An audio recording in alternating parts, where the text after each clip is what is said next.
Everyone welcome to my channel Mister Fortune. तो इस video में हम देखेंगे कि हम अपनी गूगल शीट्स पे ईएमआई कैसे निकाल सकते हैं, लाइक 50 ईएमआई, 100 डेज ईएमआई अपनी गूगल शीट्स की मदद से। तो मैंने पिछले वीडियो में बताया था, एक हमारी पुरानी वीडियो में, कि हम कैसे ये बेसिक डेटा ट्रैक कर सकते हैं हमारे स्टॉक्स का, जैसे उसका प्राइस हो गया, चेंज हो गया, 1 ईयर चेंज परसेंट हो गया, और ईयरली चार्ट हमने यहाँ तक बताया था अपने लास्ट वीडियो में। तो इस वीडियो में हम कवर करेंगे कि ईएमआई कैसे निकालते हैं किसी भी स्टॉक का, 50 ईएमआई और 100 ईएमआई। तो एक बार क्विकली गो थ्रू कर लेते हैं जो हमने पहले भी देखा था, ये प्राइस चेंज और ईयर चेंज परसेंट सब कैसे निकालते हैं। तो मैंने ऑलरेडी सबके फॉर्मूले लिख रखे हैं जो हमें जरूरत पड़ने वाले हैं, और ये सारे फॉर्मूले मैं साथ डिस्क्रिप्शन में भी लिख दूंगा। तो एक काम करते हैं, सबसे पहले यहाँ से 10 स्टॉक ले लेते हैं। अगर आपको ये पूरी लिस्ट चाहिए निफ्टी 250 की, तो आपको एनएससी के वेबसाइट पे मिल जाएगी। तो यहाँ से ये 10 ले लेते हैं।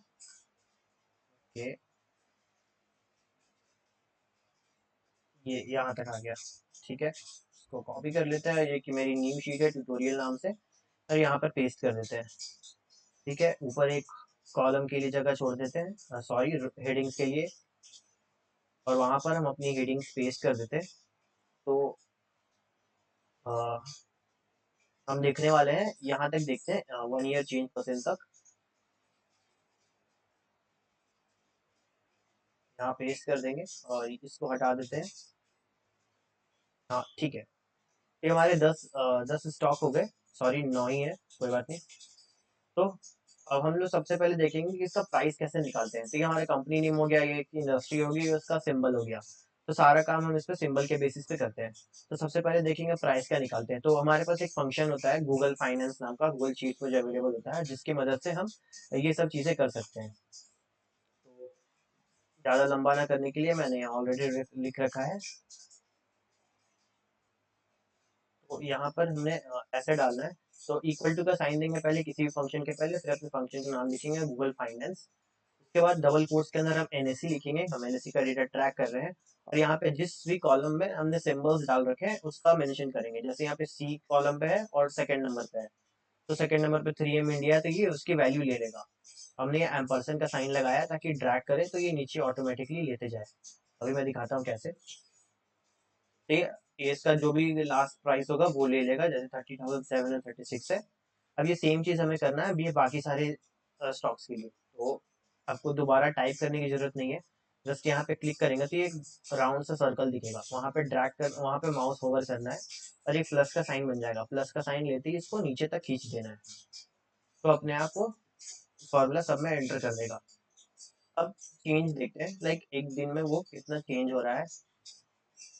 तो उसके लिए सिमिलर टाइप ऑफ फार्मूला है, वो देखते हैं। तो हमने चेंज को यहाँ डाल दिया। तो सेम चीज हम देख सकते हैं, आपने किया, एनएससी दिया है और यहाँ पे कॉलम का नाम दिया है, और यहाँ पे एक एक्स्ट्रा एट्रीब्यूट दिया है जिसका नाम है चेंज। तो यहाँ पर आप चेंज भी दे सकते हैं। अगर आपको क्लोजिंग प्राइस चाहिए तो आप यहाँ पे क्लोज लिख सकते हैं। तो ये हो गया हमारा चेंज, ये बताएगा जो भी लास्ट रहा होगा, क्योंकि अभी सैटरडे को वीडियो रिकॉर्ड कर रहे हैं तो अभी तो मार्केट बंद है, तो इसलिए ये फ्लक्चुएट नहीं करेगा अभी। सेम चीज करेंगे, इसको नीचे तक ड्रैग कर देंगे। ठीक है, अब हम लोग इसका एक साल में कितना परसेंट ये चेंज हुआ है वो देख सकते हैं, सेम गूगल फाइनेंस की मदद से। तो इसको ले लेते हैं। अब यहाँ पर हमने क्या किया है, हमने सबसे पहले डी टू यानी मेरा जो प्राइस है अभी, करंट प्राइस जो है उस स्टॉक का, उससे फिर हम डिवाइड कर रहे हैं। तो यहाँ पर हमने इंडेक्स फंक्शन लिया है, उसके बाद एक और गूगल फाइनेंस फंक्शन लिया जो कि नेसेसरी है। यहाँ पे सेम एनएससी C2, और यहाँ पे डबल इन्वर्टेड कॉमर्स के बाद हमने प्राइस लिया है, क्योंकि हम यहाँ से प्राइस ले रहे हैं। आप इसको अपने हिसाब से कस्टमाइज भी कर सकते हैं इजी वे के लिए भी। उसके बाद हमने यहाँ पे वर्क डे फंक्शन का यूज किया है, क्योंकि हमें एक साल का चाहिए, तो हमने यहाँ पे अप्रॉक्स 262 से माइनस किया है, ऐसा अज्यूम करके कितने ट्रेडिंग डेज होते हैं। ओके, तो ये जरूरी नहीं है एकदम एग्जैक्ट हो, ये थोड़ा सा आगे पीछे में भी हो सकता है। तो सेम वे से ड्रैग कर देंगे। अभी यहाँ पे एन इसलिए आ रहा है क्योंकि अडानी एनसॉल ये जो सिंबल है, ये इसको आए हुए एक साल अभी नहीं हुआ है, इसलिए यहाँ पर ये एन दिखा रहा है। तो इसी का आप इसको ऐसे ही छोड़ सकते हैं। अब उसके बाद आप देख सकते हैं ऐसा फॉर्मेट में आया है। तो के लिए आपको क्या करना है, सेलेक्ट करना है, फॉर्मेट में जाना है, अब यहाँ पे नंबर्स में जाके इसको परसेंट में सेट कर देंगे तो ये इसको ऑटोमेटिकली परसेंट में ले लेगा। अब ये तो हमारा हो गया बेसिक सा डिटेल्स। अब यहाँ पर हम देखते हैं कि हम मूविंग एवरेजेस कैसे निकाल सकते हैं, या मतलब कि एक्सपोनेंशियल मूविंग एवरेज नहीं, मूविंग एवरेज एम ए सिर्फ। यहाँ पे लिख देते हैं 50 MA और यहाँ पर लिख देते हैं 100 MA, यानी 50 डेज का मूविंग एवरेज और ये हो गया 100 डेज का मूविंग एवरेज। तो MA मतलब मूविंग एवरेज, मतलब हम बेसिकली एवरेज ही तो निकाल रहे हैं। तो सेम चीज करते हैं, इधर जाइए। तो यहाँ पर हम एवरेज फंक्शन यूज कर रहे हैं क्योंकि हमें मूविंग एवरेज ही निकालना है। और फिर एक हम यहाँ पे क्वेरी चला रहे हैं। तो क्वेरी किस पे चला रहे हैं, ये पहले गूगल फाइनेंस हम लोग यूज कर रहे हैं, उसमें C2 का जो क्लोज प्राइस है यानी 3M इंडिया का जो क्लोजिंग प्राइस होगा जो भी, उसको ले रहे हैं। फिर वर्क डे ले रहे हैं, हम लोग 50 निकाल रहे हैं तो उसमें से हमने वर्क डे -53 किया है और टुडे वाला फंक्शन यूज किया है। तो इसको देखते हैं, तो ये है उसका मूविंग एवरेज, 50 डेज का मूविंग एवरेज। अब इसको नीचे तक ड्रैग कर देते हैं। ओके, अगेन आप इसको फॉर्मेट कर सकते हैं यहाँ से नंबर्स में जाकर हमने से नंबर में कर दिया तो ये ऐसा वे में दिखने लगेगा। सेम यहाँ पर हम 100 डेज के लिए कर सकते हैं, जस्ट इंस्टेड ऑफ 53 आप यहाँ पे चेंज कर सकते हैं, तब ये हमें 100 डेज का मूविंग एवरेज देगा। सेम करेंगे, इसको पकड़ के ड्रैग, और यहाँ पर हम ये नंबर वाला फॉर्म लगा सकते हैं। ओके, तो अब चलते हैं हम EMA कैसे निकालते हैं। तो उसके लिए एक नई शीट है यहाँ पे, तो हम यहाँ पर देखेंगे कि हम EMA कैसे निकाल सकते हैं सारे स्टॉक्स का। तो यहाँ पर एक दो स्टॉक्स का निकाल कर देखते हैं। तो सबसे पहले यहाँ पर हम लिख लेते हैं अपना सिंबल। ओके, सिंबल हम यहाँ पे पहले 3M इंडिया का निकालते हैं क्योंकि वो हमारा पहला स्टॉक है उस लिस्ट में। ये हो गया, ठीक है। अब हमें चाहिए जैसे 50 डेज EMA निकाल रहे हैं और 100 डेज EMA निकाल रहे हैं, तो हमें पहले सारे डेट्स चाहिए होंगे उसके, एक साल के जैसे हमें डेट्स चाहिए कि उन पर्टिकुलर डेट्स पे उसकी क्लोजिंग प्राइस क्या थी। तो उसके लिए एक सिंपल सा फॉर्मूला है, ये हम इसको यूज करेंगे, ब्रेक डाउन करते हैं। तो यहाँ पर फॉर्मूला डाला, ठीक है। तो यहाँ पर हम पहले हम लोग सॉर्ट करने वाले हैं सबसे लास्ट में, और गूगल फाइनेंस यूज कर रहे हैं तो NSE हमने लिख दिया। उसके बाद यहाँ पर हम अपने शीट का नाम दे सकते हैं ताकि डायरेक्टली उसका वो सिंबल ले ले। जैसे मेरी शीट का यहाँ पर नाम क्या था, शीट 1 है, ठीक है। शीट 1 में ये रिफर कर रहा है C4 कॉलम को, और यहाँ पे C4 क्या है, तो C4 में यहाँ पे ACC है, लेकिन हम यहाँ पे 3M इंडिया का निकाल रहे हैं तो उसको C2 कर देते हैं। तो हमने C2 कर दिया। उसके बाद हम उसकी क्लोजिंग प्राइस निकाल रहे हैं, और कब तक निकाल रहे हैं, वर्क डे है आज इंक्लूडेड, और ये 320 हमने किया एक साल के हिसाब से, और यहाँ पे हमने फिर डेली एट्रीब्यूट का यूज किया है। जस्ट इसको एंटर करना है और यहाँ पे ये 3M इंडिया का जो क्लोजिंग प्राइसेस होगा उसको लिस्ट कर देगा यहाँ पे डेट के साथ।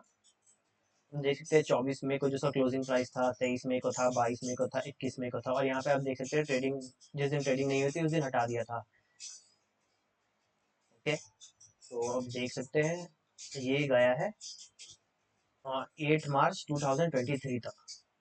ओके, तो ये हो गया डेट। अब हमने हमने निकालना है इसका एवरेज।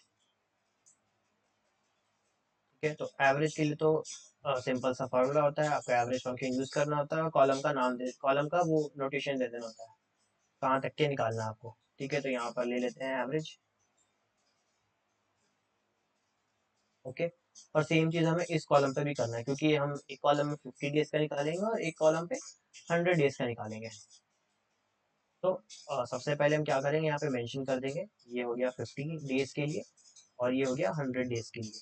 ठीक है, अब हम इसमें अपना मेन फॉर्मूला लगाएंगे EMA का। सबसे पहले 50 डेज EMA निकालेंगे, और याद रखिए ये नीचे से शुरू होगा जब भी हम EMA निकालेंगे इस पे। ठीक है, तो हम यहाँ पे राउंड फंक्शन का यूज कर रहे हैं, और यहाँ पे हम लोग मल्टीप्लाई करने वाले हैं 2 से, जो भी इसका लास्ट क्लोजिंग प्राइस होगा। जैसे 305 है, ये ब्लैंक है, ओके, तो ये ड्रैग ऊपर होते जाएगा, तो ये भी वैल्यूज ऊपर होते जाएंगे, जैसे 304, 303, 302, इस तरह से। सेम फिर इसका जो प्रोडक्ट है उसको माइनस कर रहे हैं हम लोग, ये जो सी की वैल्यू आएगी, C306 की वैल्यू आएगी, ये वहाँ इस केस में 306 की वैल्यू क्या है, ये हमारी एवरेज है 29,000 जो 80 करके आ रहा है। और यहाँ पे $2 है, मतलब जो हमने ऊपर 50 और 100 लिखा था ना, वो सेम चीज़ है। 50 हम लोग 50 डेज EMI निकाल रहे हैं, इसलिए हम वहाँ पे 50 का यूज़ कर रहे हैं। ये यहाँ आ गया। अब हम इसको सेम यहाँ पकड़ के ऐसे ऊपर ड्रैग कर सकते हैं। अब देख सकते हैं यहाँ पे चेंज होते जाएगा, 304 हो गया, 303, 2, 1, 300। ये सी के ये बी और सी की वैल्यू चेंज होते जा रही है हर जगह, बस ये $2 कांस्टेंट है, क्योंकि ये क्या नोट डिनोट कर रहा है, ये 50 डिनोट कर रहा है, C2। तो वो मेन एलिमेंट है एक इस फॉर्मूला में। तो इसको हम कंटिन्यू करते हैं, इसको हम सीधा ऊपर तक ड्रैग कर देंगे बस। तो ये हमारा जो लास्ट वैल्यू आया वो होगा 50 EMA का वैल्यू इस पर्टिकुलर स्टॉक का। तो ये इट माइट बी पॉसिबल कि ये 4-5 डिजिट से थोड़ा ऊपर नीचे हो, मे बी। अब सेम चीज हमने करना है ये 100 डेज EMA के लिए, तो ये सेम फॉर्मूला यहाँ पर जाएगा, जस्ट डिफरेंस ये रहेगा कि इस बार हम यहाँ पे बी को सी कर देंगे, कि अब हम इस कॉलम पे आ गए हैं, सी को डी कर देंगे, जस्ट सेम चीज है, बी सी हो जाएगा और सी जो है वो डी हो जाएगा। D2 यहाँ पे क्या डिनोट कर रहा है, 100 डिनोट कर रहा है, इसलिए यहाँ पे आप देखिए 27,000 था, अभी यहाँ 29,000 आ रहा है। अब इसको सेम ऊपर तक ड्रैग कर देंगे, ये हमारी आ जाएगी 100 डे EMI की वैल्यू। इसी तरह आप सारे स्टॉक्स का निकाल सकते हैं। जैसे मैं आपको एक और स्टॉक दिखा देता हूँ, हम लोग निकाल लेते हैं अब ACC का निकाल, या हाँ ठीक है, ACC का ही निकाल। ठीक है, अब यहाँ से हम डायरेक्ट वही फॉर्मूला कॉपी कर सकते हैं। तो ये इस एक करने के बाद ये बेसिकली कॉपी पेस्ट ही रह जाता है। वहाँ पर देख लेते हैं ACC कौन से कॉलम पे है, और 4 पे है। तो आप इसको और भी इफिशिएंट वे में कस्टमाइज कर सकते हैं, अगर आपको एक गूगल शीट्स पे काम करने अच्छे से आता है। तो अभी ये ACC का से सारा डेटा आ गया। सेम चीज़ यहाँ पे करेंगे, यहाँ पे 50 और यहाँ पर 100। अभी आपको ये दोबारा फॉर्मूला लिखने की जरूरत नहीं है। आपको क्या करना है, इजी वे है, यहाँ पे एवरेज था, इसको पूरा कॉपी किया हमने और ये वाली लाइन पे जाकर पेस्ट कर दिया। ठीक है, तो अब देख सकते हैं इसने ऑटोमेटिकली ये वाला कॉलम ले लिया है। ठीक है, सेम चीज़ यहाँ भी जाएगा, ये वाला I3 305 वो चेंज कर देता कॉपी करने के बाद। अभी क्या करना है, इसके ऊपर जो हमने EMA का फॉर्मूला डाला था उसको कॉपी करना है और जस्ट इसके ऊपर पेस्ट कर देना है। तो ये क्या करेगा, यहाँ पे ऑटोमेटिकली I और J को यहाँ पे प्लेस कर देगा B और C की जगह। सेम अब इसको ऊपर खींच देना है। तो ये हमारा ACC का 50 डेज EMA आ गया। सेम हमने इसका 100 डे का फॉर्मूला उठाया और यहाँ पर पेस्ट कर दिया और इसको ऊपर तक ड्रैग कर दिया। तो ये हो गया अब ACC का 100 डे EMA का वैल्यू। तो इसी तरह आप सारे स्टॉक का कर सकते हैं, जैसा कि मैंने शीट में दिखाया आपको। हाँ ये है, अगर अगर मेरी तरह आपका पीसी भी हाई एंड प्रोसेसर नहीं है तो ये जरूर लैग कर सकता है, या फिर मे भी गूगल शीट से हैंडल नहीं कर पा रहा हूँ। अब उसके बाद अगर आपको इसी शीट में चाहिए सारी वैल्यू, तो आप यहाँ पर डायरेक्टली इसको पुट कर सकते हैं। जैसे कि हमने यहाँ पे 50 EMA हेडिंग डाल दी और यहाँ पर 100 EMA की हेडिंग डाल दी। ठीक है, अगर आप इस शीट में जाएंगे तब देखते हैं मैंने सारे वैल्यूज को यहाँ पर ऐसे कॉल आउट कर रखा है अपने EMA डेटा वाले शीट से। तो मैं आपको एक करके दिखाता हूँ। तो हमने 3M इंडिया का निकाला था, तो पहले देख लेते हैं ये किस सेल में इसकी वैल्यू आई है। इसकी वैल्यू आई है यहाँ पर C3 में। तो हमें यहाँ पर क्या करना है, इक्वल टू का साइन देना है। ठीक है, अब यहाँ पे अपनी शीट का नाम देंगे। हमारी शीट का नाम था शीट 2, एक एक्सक्लेमेशन दिया,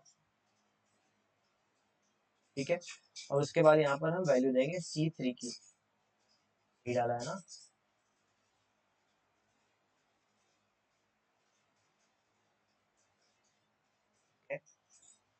और यहाँ पर ये कॉमा पहले आएगा, हाँ ये C3 आ गया। 50 DEMA की वैल्यू दिख रही है यहाँ पर। अभी हम इसको इधर ड्रैग कर देते हैं, तो यहाँ पे D3 यानी इसकी 100 DEMA की वैल्यू आ गई। सेम है, सेम चीज़ ACC के लिए कर सकते हैं। J3 और K3 में इसकी वैल्यू है। हमारा ACC यहाँ पर है, हमने यहाँ पे पेस्ट किया, सॉरी तो यहाँ पे पेस्ट कर देते हैं और यहाँ पर J कर देते हैं, J3। ओके, तो ये J3 हो गया और ये इसको इधर कर देते हैं, तो ये K3 हो जाएगा। अब आप इसको ब्यूटीफाई भी कर सकते हैं अपने हिसाब से, कलरिंग वगैरह करके, नंबर्स वगैरह में फॉर्मेट डाल के। जैसे कि मैं एक दिखाता हूँ आपको, मैंने यहाँ पे एक ऑलरेडी कस्टम बना के रखा है। तो ये वाला जो है ये बेसिकली नंबर्स के लिए, ना कि परसेंट के लिए। तो जैसे कि इसको मैंने सेलेक्ट किया, फॉर्मेट में गए, नंबर्स पे गए, कस्टम नंबर फॉर्मेट में जाएंगे और यहाँ पर ये कस्टम नंबर फॉर्मेट पेस्ट कर देंगे। ये जो भी पॉजिटिव होगी उसको रेड दिखाएगा और जो भी नेगेटिव होगी उसको, सॉरी जो पॉजिटिव होगी ग्रीन दिखाएगा और जो नेगेटिव होगी उसको रेड दिखाएगा। तो अप्लाई कर देते हैं, तो ये अब देख सकते हैं ऐसा हो गया। तीन चीज हम परसेंटेज के साथ कर सकते हैं, तो बस एक चेंज होता है, से नंबर पे गए, कस्टम नंबर फॉर्मेट में जाएंगे, तो हमने पेस्ट किया, यहाँ पे परसेंट का साइन लगा देंगे लास्ट में। यस यही है, हाँ। तो आपको ये इसमें दिखाने लगा कितना चेंज हुआ है ये। तो आप इसमें और भी डीप डाइव करके कलर फॉर्मेटिंग, कंडीशनल फॉर्मेटिंग वगैरह अपने हिसाब से कर सकते हैं। तो ये मैंने बेसिक सा एक शीट बनाया था। तो बस इसी तरह आप सारे स्टॉक्स की 50 DE में और 100 DE में निकाल सकते हैं। और ये सारे फार्मूले मैं आपको डिस्क्रिप्शन में दे दूंगा, तो कॉपी पेस्ट कर सकते हैं आप डायरेक्ट इसको। अगर आपको वीडियो ये पसंद आया तो चैनल को जरूर सब्सक्राइब करें। मिलते हैं एक अगली वीडियो में दूसरे टॉपिक के साथ।